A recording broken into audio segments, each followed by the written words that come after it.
I engage in my last official act as president of the American Bankruptcy Institute. Now, I have found that having this job is a lot like running a relay race in the Olympics. You're on a great team. They give you a baton for you to carry for a lap, and you want to keep your team in the race until you can hand the baton to the next runner. So I'm here tonight to pass the baton. I can only do it because of all the people who've come before me, the people who made ABI the largest and best organization of bankruptcy professionals in the world, and all the greatest of the people who helped me while I've been ABI member. That includes all of the presidents who came before me, and I was going to try to name them, but they got up here for a group photo earlier today. There were 14 of them, and I don't have enough time to name all of them. So let me just say that my predecessor, Jeff Pomerantz, left me with a pretty fine organization, and I'm grateful. I'm also grateful to all the people who helped me during this year while I was ABI president. And most of all, I'm grateful to ABI's staff who do all the work, both routine and creative, that keeps ABI running. I've come to see much more of the passion that Sam and Amy and all of the staff put into their jobs. This year has been one of both sadness and rejoicing. We mourned the death of Mark Stingley, our Vice President for Membership, and we celebrated our first 40 under 40 class, recognizing their talent and energy, inviting them to join us as new leaders, and seeing so many of them become engaged in our work. We started the Commission on Consumer Bankruptcy, and with the financial support of the ABI Endowment and the National Conference of Bankruptcy Judges, and under the leadership of co-chairs Bill Brown and Liz Paris and reporter Bob Lawless, the Commission is well on its way to meeting its goal of having an excellent set of recommendations for improvements in the consumer bankruptcy system. All of this while ABI has continued to provide meetings like this one, letting insolvency professionals learn from one another, exchange ideas, and have some fun together. And while offering electronic access to the best thinking on bankruptcy issues, like Bill Rochelle's Daily Wire and the ION Bankruptcy video programs. Quite a year, and quite a privilege for me to be part of it. But now, it's my special privilege to pass that baton to Ted Gavin. As you may be able to guess, I got to know Ted better in the last year as he and I put our heads together in considering how best to help ABI do its job. What I learned is what most of you have already seen.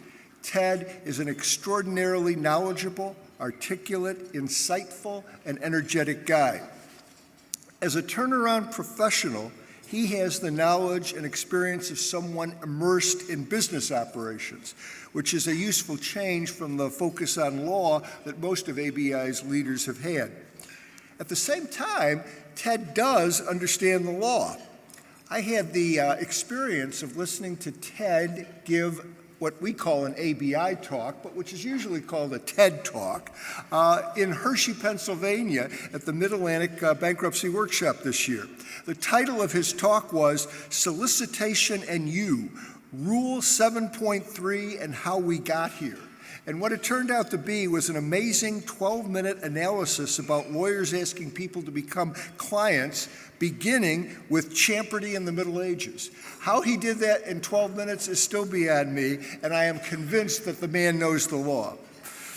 But in talking with Ted about some tough decisions ABI's board had to make, I encountered something that you may not have noticed. Ted has a deep understanding and compassion for the people he deals with. I think this reflects something of Ted's core value. I heard several people talking about Ted last night, and I got the feeling that they were talking about a member of a close-knit family more than about a business colleague. And then I heard his daughter Amber, and I got it. Ted brought the warm feeling he shares with his family, Amy and Amber and Alyssa, into the work that we did together, and that made his help all the more valuable to me. I get it. As I appreciate the support that I get from my wife, Peggy, who's here with me tonight, Ted knows and appreciates the support he gets from his family, and he builds on that to do his work better. Regardless of whether he's working with people who are his opponents, his colleagues, his clients, whether he's on the job or doing volunteer work, not just with ABI, but with the Human Rights Campaign and Emily's List. There's just one more thing about Ted that I want to talk with you about, and that's music. You may know Ted as the rhythm guitarist in the Indubitable Equivalents, which is pretty impressive, but there's a deeper story. By the time Ted was in high school, he had gone from flute to clarinet, bassoon, and guitar. At age 19, he was the principal bassoon of the Philadelphia Youth Orchestra and touring with that orchestra to Berlin before the wall fell. For college, he chose the University of the Arts in Philadelphia and majored in music education and music theory. He later took private conducting lessons with great conductors, culminating with Leonard Bernstein. He volunteered to conduct orchestras without charge, simply to have the opportunity to do it. And he studied orchestral scores, one time reading a score while he rode in an elevator and ran into Ricardo Muti, who's now the conductor of the Chicago Symphony. And Muti began a conversation with him about the score he was reading. But except that he got an injury to his hand, which made it impossible for him to play the piano proficiently. And he explained to me, if you want to be a conductor, you have to be able to play the piano because you're going to need to rehearse with your soloists. Except for that, I believe Ted would be a conductor today. But as I see it, he really is. The true skill of a conductor is not just knowing the music, but convincing a group of other musicians that his insight into the music is worth following, and so willing to follow his conducting with conviction. Ted, we have made you our conductor, and I think we're all looking forward to playing along with you. But we now need someone to introduce Ted, and for that, I'm happy to turn this podium over to Joe Salmonese from Gavin Salmonese. Joe?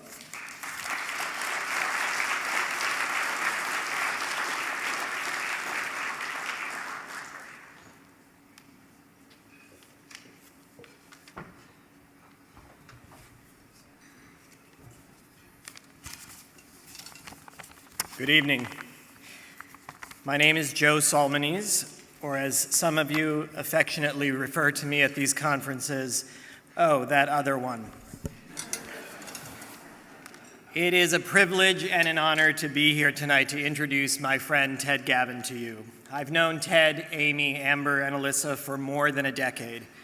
We met through our shared commitment to social change and activism. At the time, I was the president of the Human Rights Campaign, and Ted and Amy were enthusiastic supporters. They showed their support for our mission in the same way that they do most things, enthusiastically, selflessly, with an eye and a commitment to the greater world around them, and they did it together, always together. Through our shared interest in bringing a greater degree of social justice to the world, we became close friends. I'm grateful that the Gavins have made my husband Jed and me feel a part of their family, and I hope that they feel that they are a part of ours. Over time, Ted and I decided that we'd like to work together, and so we formed our firm Gavin Salmonese about 6 years ago. I wanted to work with Ted because I saw in him the qualities of a great leader. I've had the chance to be a leader and to work with great leaders in the past, and I know how centrally important Ted's leadership has been to the success of our firm and will be to the ABI. Ted is the sort of leader who is confident in his own leadership, enough to lift up others and give them opportunities. He's generous of spirit, he's innately curious about other people, he's an intentional listener, and he is genuinely kind. I've seen his leadership on display many times. A group of people are sitting in a conference room, endlessly debating whether the solution to the problem is option A or option B, endlessly going on and on about whether it's option A or option B. Ted inevitably walks in and without much fanfare says, or C, which causes everyone in the room to stop, look at one another, and think as if there ever was another option besides C. But then as the conversation continues, Ted challenges everyone to give greater shape to that idea and to build on it. Without anyone realizing it, he makes it their own. The solution to the problem is theirs. And then, as he inevitably does, he walks out the door, congratulating everyone on their innovative problem solving and resourceful thinking. And the group will have taken ownership and responsibility over the solution in a way that makes a much more successful outcome. Ted is anything but prescriptive in putting forth ideas. To him and to all great leaders, the idea is more important than whose idea it actually is. Ted's strength in a leader is also grounded in the balanced way that he lives his life. He takes his work seriously, but never himself. And as hard as he works, he never loses sight of what is truly important: family, friends, his health and happiness, and the health and happiness of those around him. Professional and personal success are important to Ted, but equally important is the perfect day on Martha's Vineyard, and of course, his music. One day, for some reason, I asked Ted what his favorite song was. He said, "Make Our Garden Grow," a song from a play called Candide, based on a novel by Voltaire. I was stunned because that's also my favorite song. And it's not a particularly well-known song. You know, it's not like he said Born to Run or Stairway to Heaven. But I shouldn't have been surprised by this choice. It's a song from a story about choosing optimism, about living a balanced life and never losing sight of the simple things. We'll do the best we know, we'll build our house and chop our wood and make our garden grow. I know I speak for everyone at our firm and for Ted's friends and family when I say how proud and excited we are about his new role. At Gavin Solomony's, Ted thinks of all of us as his family.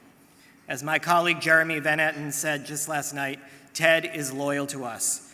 He's genuinely and selflessly delighted in the accomplishments and the success of others.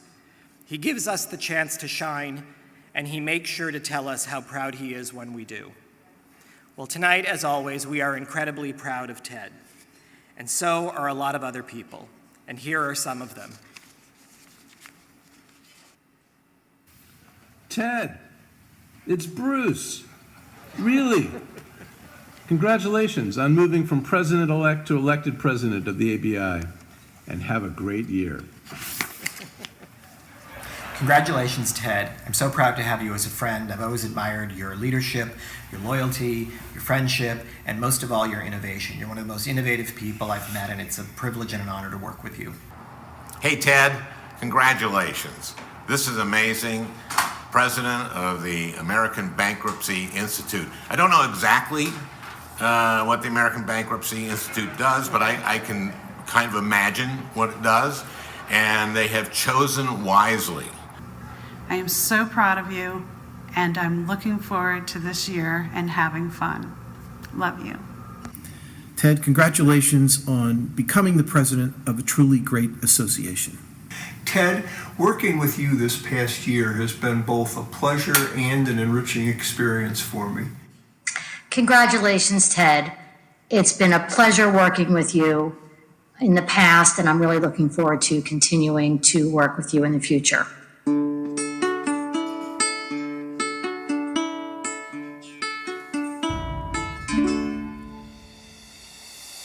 Ted's superpower is he makes me happy. Your superpower, well, that's your capacity for friendship. With Ted's undoubted loquaciousness, that his superpower would be getting himself out of a fix. Ted seems to have this magic lasso of truth that brings out honesty and integrity in everyone he works with. It's clear that his superpower would be to have x-ray vision, because Ted can see through the bullshit in any situation. So many different superheroes come to my mind when I think of you. The first thing that came to my mind was the Hulk, but then I decided, man, not really. We're lucky to have Ted lead us into battle next year. Ted, congratulations, and thanks for being super.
Well now, please join me in welcoming my friend and your president, Ted Gavin.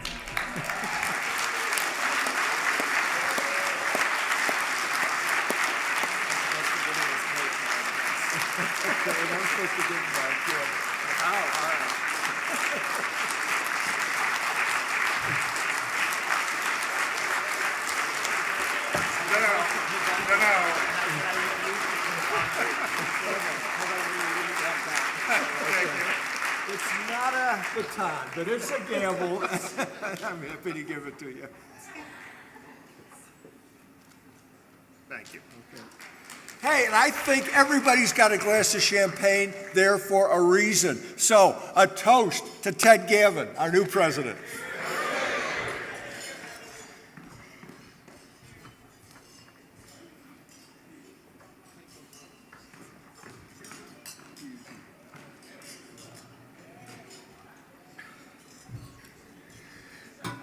You know, it's a good thing this is only a one-year job, because that production will do a number on you.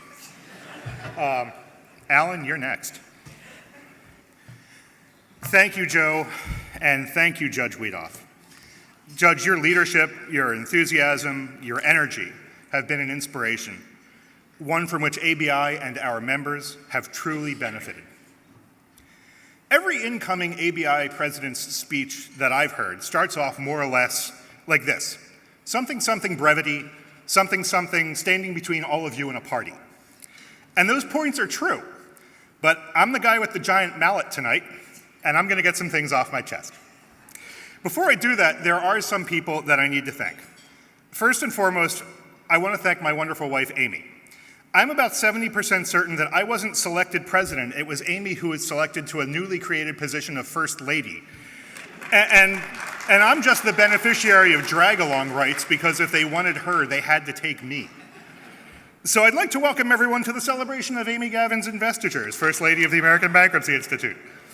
Amy put up with long hours away for conferences, endowment fundraisers, the distraction of speaking on panels, networking, and all the things that we ABI members do.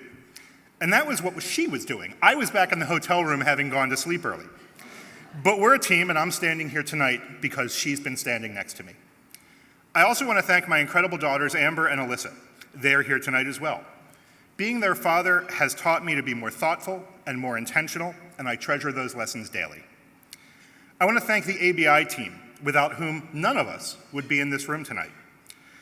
We are beyond fortunate to be working with such outstanding professionals as Sam Giordano and Amy Quackenboss, to the functional leaders Jim Carmen, Jennifer Gerges, Kareem Gerges, Mary Kleppinger, Sharissa Sloan, Kathy Sheehan, and Chris Thaxton. And Chris's 40th birthday was yesterday, so happy birthday, Chris. And their teams. It is a testament to this organization that many of these people have worked here for decades, and we have a better ABI because of them. So please thank the staff every chance that you get. And my colleagues at Gavin Solmonese, simply put, they are family, truly. They are an inspiration to me, and serving them is what drives me. Without them, I couldn't do this. Finally, I am deeply moved by the number of colleagues in this room tonight whom I am privileged to call genuine friends. Thank you all. Every member who gets something out of this organization does so because they put something into this organization. And they put something into this organization because at some point, an ABI member reached out to them with an opportunity. ABI gives back multiples of what we each put into it, and it's because of those who get others involved that we thrive. For me, those people has been as varied as our membership, but I remember each of them. My former partner, Howard Brownstein, reaching out with an opportunity to speak on my first panel, and Rick Meth, who reached out with the next opportunity. Reggie Jackson, who presided over the creation of an expanded leadership structure for ABI's committees, and John Ames, who gave me my first opportunity in committee senior leadership. Bob Keach, who was my first rabbi for how ABI really works. Jeff Berman created an ethics task force that provided a lot of opportunities for a lot of people, and who has been a constant encouragement. Jim Marcus and Melissa Kibler, who were the first ABI presidents with whom I really got to work directly. Trish Redmond, who possesses this interesting characteristic where every time you talk to her, you come away from the conversation with a new opportunity. Other people call those opportunities projects requiring a lot of work. Truthfully, I sincerely appreciate every opportunity for which Trish has been a part of letting me participate. I'm incredibly grateful for the mentoring and enthusiasm I've received from past presidents Ford Elsasser, Bob Fishman, Michael Richmond, Ricardo Kilpatrick, and Deborah Williamson, and from working side by side with my non-genetic brother Brian Shaw and with my friends Jim Shea and Jeff Pomerantz. I'm thankful for the last year of getting to know and work with Gene Weedoff, who has done a stellar job leading this organization. One of Gene's greatest traits is his unbounded enthusiasm. When Gene is on the field, no one can be on the sidelines. Because of this, he will be a tough act to follow. I'm honored and frankly amazed to have the distinction of being the first practitioner from Delaware to serve ABI in this position. How am I the first person from Delaware to serve as ABI's president? I'm not even the first person from the ABI band to serve as ABI's president. I'm not even the second. Nonetheless, I am truly honored and humbled by this moment. We are here at an incredibly exciting time for ABI. We are an interconnected organization, and that is one of the many benefits of ABI membership. We're not only the essential resource for busy restructuring professionals, but we offer our members, the leaders in their field, a way to increase their impact, their reach, their knowledge, and their skills. And I believe that ABI has shown time and time again that when the talents of our membership are utilized and focused, we can literally reshape our profession. We count among our members people who wrote the bankruptcy code, and some of those same people came together again a few years ago to work on our commission on the reform of Chapter 11 to determine how the code should evolve. Among our members are practitioners who advised on BAP-CIPA and its far-reaching impact on bankruptcies, both commercial and consumer. What fundamental changes might be next, soon to be unlocked by the talents and ideas of our members? What we as an organization do best is provide tools and opportunities for our members to come together around a common idea, an idea that each member can define for themselves based on their needs at a given time and place, whether that be in the form of networking or best-in-class education, whether it be at conferences or online, or from research and education that benefit the profession through our endowment, or in taking the opportunity to change people's lives for the better in a lasting way. Yet our industry is changing. The ways companies restructure is changing. The nature and scope of bankruptcy has changed and will keep changing in ways we cannot predict. These changes alter the nature of our work and they refine what we as practitioners need. ABI has been responding to these changes. I mentioned earlier the Chapter 11 Commission's work, and we were fortunate to have the Commission's recommendations for small and medium-sized businesses heard before the Senate Judiciary Committee last month. Our Commission on Consumer Bankruptcy is presently hard at work and will deliver its recommendations on crucial subjects like student loan dischargeability this December. But how we serve our membership is more than the intellectual work product our efforts create. We are a membership organization, and we have an obligation to our members around the globe, present and future, to understand and design the very best services and opportunities for them. Recognizing this obligation, ABI has begun a landmark strategic planning process. Working with select members of our board and the broader membership, we have partnered with an exceptionally well-regarded firm that specializes in strategic planning for membership organizations.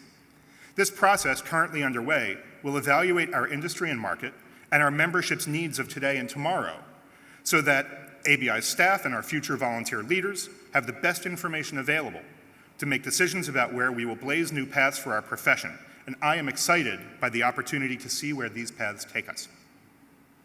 One of the reasons I so enjoy working in the restructuring profession is because of the two characteristics we all share in common.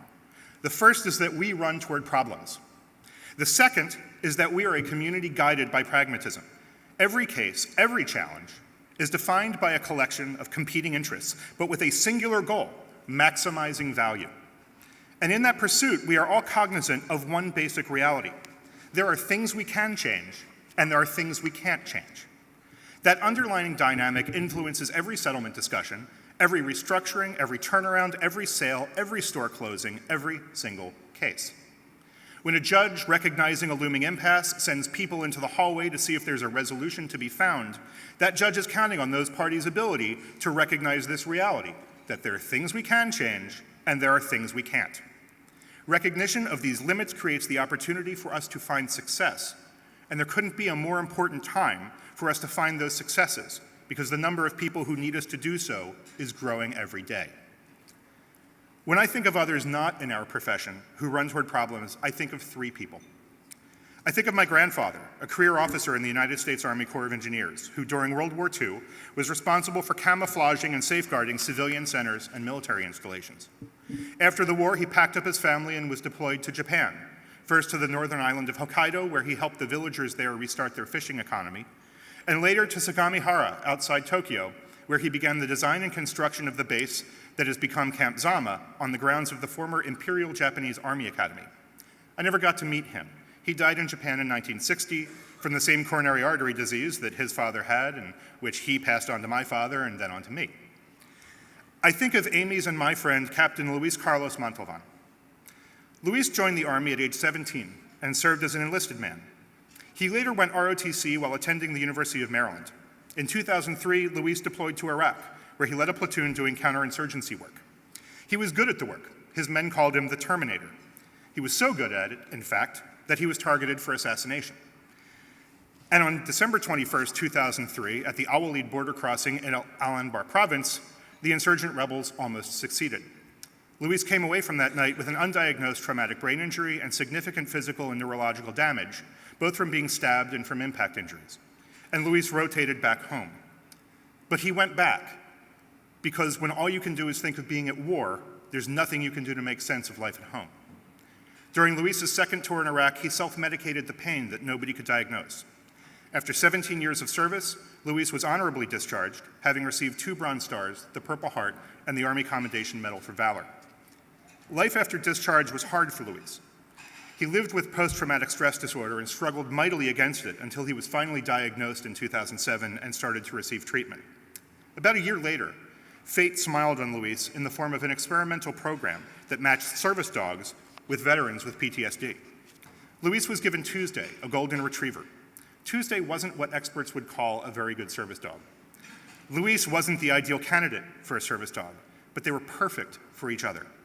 Tuesday learned to recognize when Luis was having a nightmare, so he could rouse Luis and comfort him. He learned to predict when Luis was about to have an attack of vertigo, a vestigial reminder of his traumatic brain injury. And he would steady Luis while they were walking. His partnership with Luis allowed Luis to function in society. It gave Luis a fresh start. Some months later, in January 2009, Luis met our mutual friend, then not quite Senator-elect Al Franken, and Luis and Tuesday became the inspiration for what would become Senator Franken's first piece of legislation, which received overwhelming bipartisan co-sponsorship and support, the Service Dogs for Veterans Act. Over the next few years, with Tuesday's help, Luis graduated from Columbia Journalism School. He wrote a book, Until Tuesday, A Wounded Warrior and the Retriever Who Saved Him. And he wrote 2 children's books, Tuesday Tucks Me In and Tuesday Takes Me There. Some of the other damage done that night in Iraq in December 2003 wasn't as easy to address. In early 2016, doctors removed Luis's right leg above the knee because there was literally nothing else they could do to make the pain stop. That led to new and different physical pain, so Luis traveled to Australia for a procedure to have his prosthetic made a permanent part of his thigh. Luis returned home after a successful surgery in the fall of 2016. He reunited with Tuesday, and he got back to work finishing the book Tuesday's Promise. Luis's doctors were focused on his physical ailments, and Tuesday helped Luis function in society, but there are invisible injuries with which so many veterans live. While we were all enjoying the Terranea Resort and attending the Winter Leadership Conference in December 2016, my friend Luis took his own life alone in a hotel room in El Paso, Texas, because, as a painful reminder, there are things we can change, but there are things we can't. I think of our friend Eric Alva. Eric joined the United States Marine Corps in 1990, weighing all of 90 pounds. He served in Iraq, and in March 2003, he became the first American casualty of the Iraq War when he stepped on a landmine and lost his right leg, ending an exemplary 13-year career. When Eric rotated home and was discharged, he began work as an activist for the repeal of the policy known as Don't Ask, Don't Tell. In 2010, after more than 5 years of tireless work on that issue, he stood behind President Obama as the president signed the bill repealing Don't Ask, Don't Tell. And Eric was standing there because all along, he was driven by the knowledge that while there are things we can't change, there are also things we can change. Luis's challenges weren't financial, but they weren't uncommon. Eric's injuries weren't financial, but they also aren't uncommon. But imagine serving your country and coming home with any one of the many issues Luis or Eric faced, and adding to those challenges the financial burdens imposed by service to one's country, exacerbated by the costs of transitioning to civilian life, the medical costs of caring for injuries, the costs of transportation to healthcare professionals that are rarely in a convenient location, having to take days off of work, days without pay, just to wait to hopefully see a doctor, and then imagine having to do it all again the next day because you couldn't see a doctor. And then consider the fact that as the crushing burden of medical and consumer debt mounts, as a veteran, particularly as a disabled veteran, you're treated differently and unfavorably in bankruptcy compared to those who didn't serve. When a civilian qualifies for and receives Social Security disability payments, those payments are based on their past income, and those payments, in the event of a bankruptcy, are not counted as income under the means test. When a disabled veteran files a bankruptcy petition, their disability payments are counted as income under the means test with very limited exception. The effect of this disparity is that a veteran's disability recipient has a lesser likelihood of availing themselves of the complete discharge under Chapter 7 than does a person receiving non-veterans disability payments. This is but one of the many ways in which the bankruptcy system fails to work for veterans and service members. I look at this issue, and I'm reminded that ABI's membership has shown time and time again that when its talents are utilized and focused, we can redefine our field. And I ask what solutions to this problem might be unlocked by the brainpower of our members. I know that we haven't done enough, not nearly enough, to change the things we can for veterans and service members. We can do better, we must do better, and we will do better. Tonight, I tell you that it's high time for our veterans and our soldiers to find out what we can do for them. So I'm pleased to announce to you this evening the formation of the ABI's Task Force on Veterans Affairs. Led by former ABI Presidents John Ames, once and always a United States Marine, John Penn, the son and son-in-law of senior Army and Air Force officers, and former ABI resident scholar Jack Williams, who has authored books and articles on veterans and debt issues, and has represented veterans and service members and their families on a pro bono basis for over 30 years. This group will be comprised of members who are interested in and committed to changing our veterans' lives for the better in a meaningful and lasting way. And our members will be joined by non-members who are experts in the field, including Holly Petraeus, former director of the Better Business Bureau's military line and retired assistant director of the Consumer Financial Protection Bureau. This task force will examine how the bankruptcy code and the bankruptcy system treats veterans differently and less favorably than those who have not served, and will recommend corrective steps that Congress or the Rules Committee can take to improve bankruptcy outcomes for veterans. For the entirety of its history, ABI and you, its membership, have initiated efforts to make bankruptcy work better for all stakeholders. From the mega companies and landmark cases whose lessons define the practice of restructuring, to working to make bankruptcy more accessible to small and medium-sized businesses, and thereby preserving jobs in the small business segment of the economy, which represents the majority of our employers, and to being a resource for nations around the globe seeking to adopt a bankruptcy system that facilitates rehabilitation instead of liquidation. ABI is presently focusing on consumer bankruptcies, which comprise the majority of bankruptcy cases filed, and make no mistake, these issues have tremendous impact on people's everyday lives. You've examined the crushing burden of student loan debt and the complexities of consumer representation.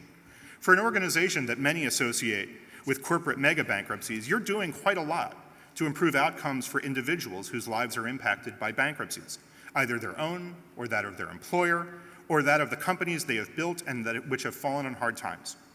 Our volunteers have helped provide knowledge to our nearly 11,000 members who take that knowledge and their own skills and talents to the companies and clients they serve and the jobs they save as they and their clients create the value that sustains our economy.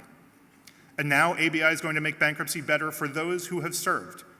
Our members are the ones who are doing all these things. You are the ones doing all these things. And the remarkable thing is, you don't have to. This is a volunteer organization, and these are all volunteer efforts. These are not things you need to do. These are things that you want to do. And I'm privileged to count myself among you, because there is space between what you need to do and what you want to do, and in that space, truly incredible things happen. I'm proud to call myself an ABI member, and I'm proud to be able to work with other ABI members. I'm proud to be able to work with this exceptional professional staff. I'm honored to have this opportunity to serve you and our membership for the coming year, and I will do everything in my ability to pay forward this opportunity with results that benefit us all. Thank you.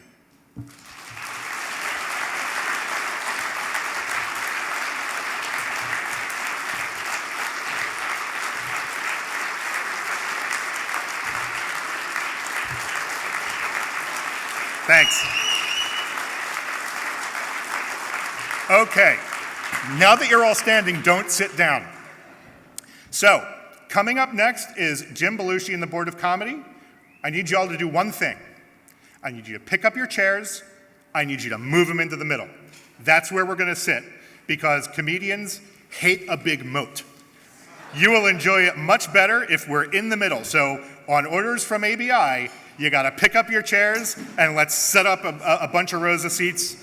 Your table will be there for the band later. Thank you very much.